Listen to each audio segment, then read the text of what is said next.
Hello, friends. Today we're going to read the story Prairie Day, and we can see Laura's family traveling across the grasslands of the prairie. I wonder what's going to happen on this chapter. Once upon a time, a little girl named Laura, her pa and her ma and her big sister Mary, her baby sister Carrie, and their good old bulldog Jack headed west in their covered wagon for the great prairie. They drove through snowy woods until they came to the town of Pepin. Pa went inside the store to trade his furs for things they would need on their journey. Ma and Laura and Mary ate bread and molasses in the wagon, and the horses ate corn from their nose bags. Soon they reached a big lake that stretched flat and smooth and white all the way to the edge of the gray sky. It's all frozen over, so they travel over the frozen lake.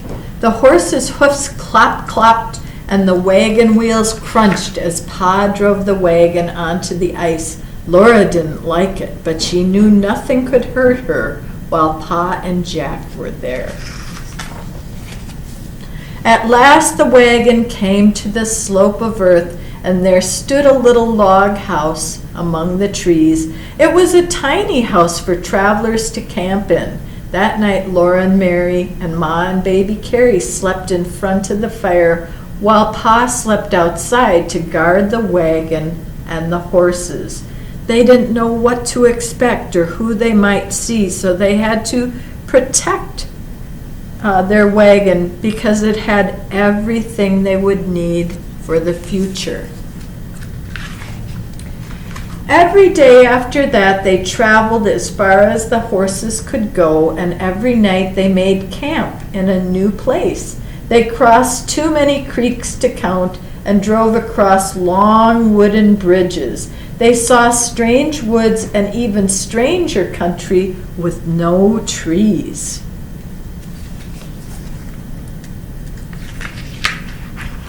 After many days and nights, they came to the Kansas prairie, a flat land with rippling grass and great big sky. The wind blew Laura's straight brown hair and Mary's golden curls every which way. Soon Laura and Mary were tired of traveling with nothing new to look at. Poor Jack was tired too. At last Pa stopped the wagon and said, "We'll camp here for a day or two." He unharnessed the horses, and they rolled back and forth and over until the feeling of the harness was all gone from their backs. They had a very, very long journey too, pulling that wagon. Pa cleared a space in the prairie grass for a fire, and Laura and Mary helped Ma get supper ready. Pa brought water from a creek, and Ma mixed the water with cornmeal and salt and patted it into little cakes.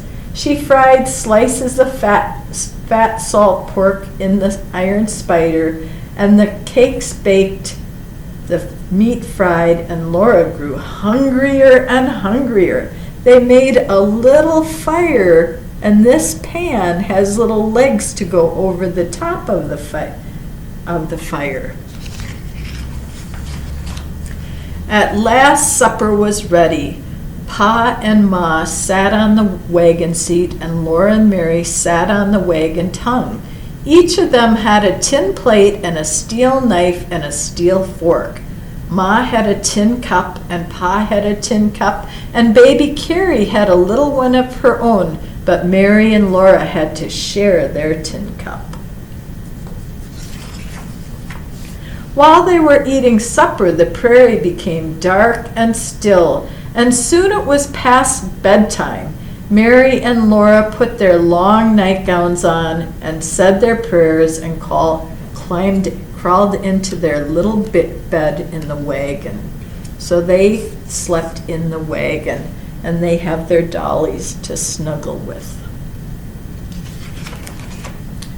The next morning, they all sat on the clean grass and ate pancakes and bacon and molasses.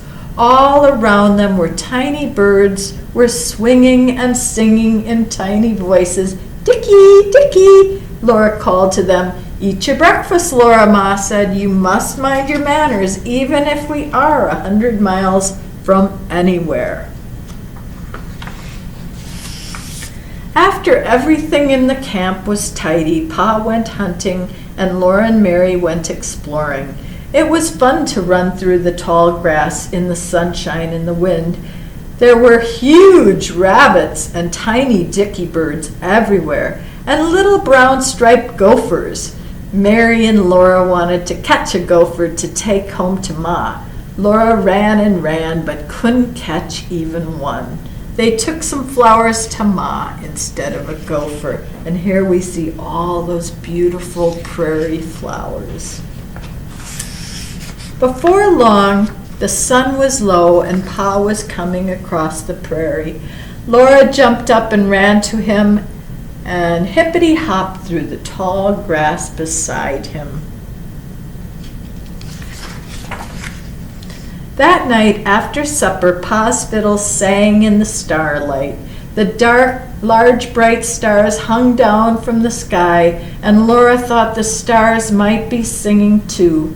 Soon it was time for the little girls to be in bed, so Ma tied on their nightcaps and tucked them into bed. Tomorrow they must be on their way again to find their new little house on the prairie.